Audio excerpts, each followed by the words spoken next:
He was in a coma, and we got to see him, and he was hooked up to different machines, and they said that his heart was going strong at that point. There was nothing helping his heart. He was doing that all on his own. I couldn't process what I was seeing, or it was just a really hard thing to see your son go through. When they woke him up and saw that he was storming really bad, I think they knew if they couldn't control what he had or what he was going through, he wasn't going to be with us, now. It was just a waiting game to see what he was going to do, but I think the doctors had a different view of what they were seeing of him. For us, it was, well, we didn't know what to think or what it was going to, but they thought he wasn't going to make it. The doctor came in and asked if I wanted to wait to the results, if I wanted to know, and I said I wanted to know. And he said that he had global brain damage, and that he would go over it more with me later on when the doctors did rounds together. So at that point, that didn't mean a whole lot to me. I knew it wasn't good, but still didn't really process in my head what all of that meant. They're very cautious not to give you a prognosis because they say that the brain is just such an unknown thing, and every child is different and every person's different. They didn't give me a lot of hope in ICU, unfortunately. They said that however he woke up from a coma was going to be how he was. That how he wakes up, his brain shouldn't, his brain's damaged, it's done. So however he wakes up is how he's going to be. That's kind of all I knew.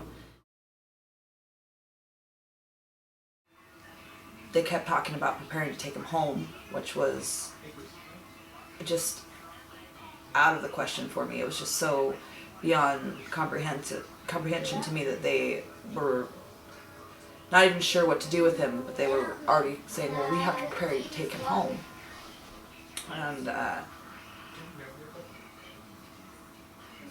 they didn't give me a timeline of when they thought that would be, but they kept making me feel like it was going to be soon.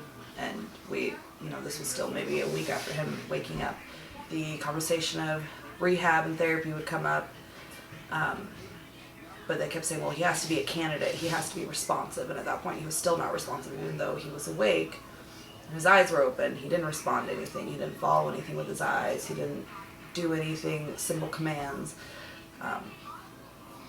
So they said in order for him to be a candidate for rehab, he has to do something or it's not going to benefit him.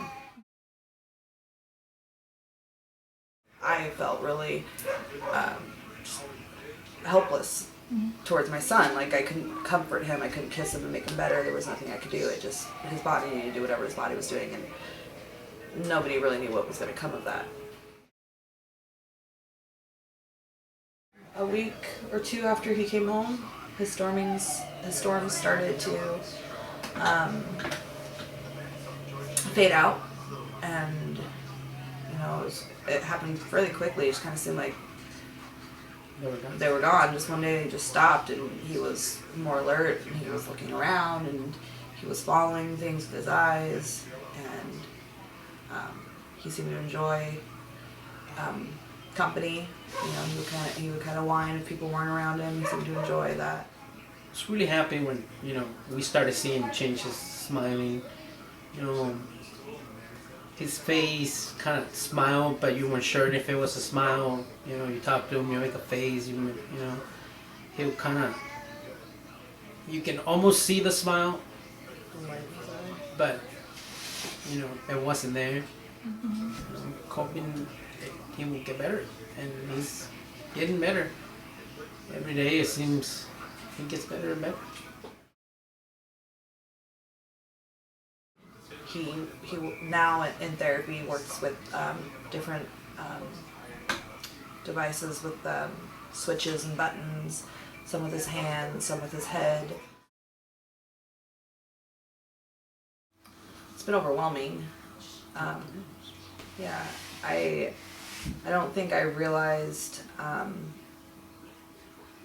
how I mean, nobody expects to plan for these things or what would come of it, but I knew I I knew I had amazing friends, but it really showed when this happened. I had friends that I wouldn't say were necessarily close friends that were, you know, just as much involved in wanting to help than people that I've known my whole life.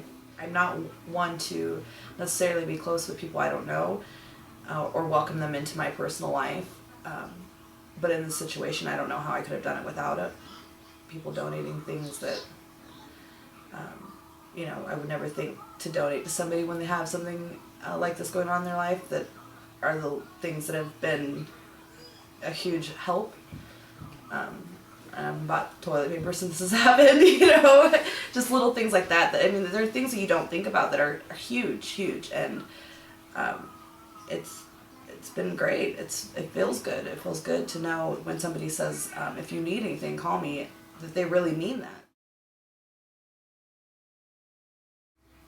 You should always be hopeful, you know.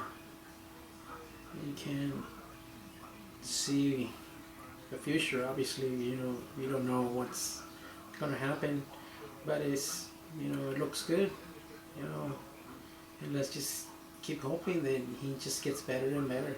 Hopefully he'll trick something on his head, and, you know, maybe a memory, maybe something, maybe the smell of a campfire, touch of the sand, you know. Hope there's something will trick something on his head so he can come back more every time.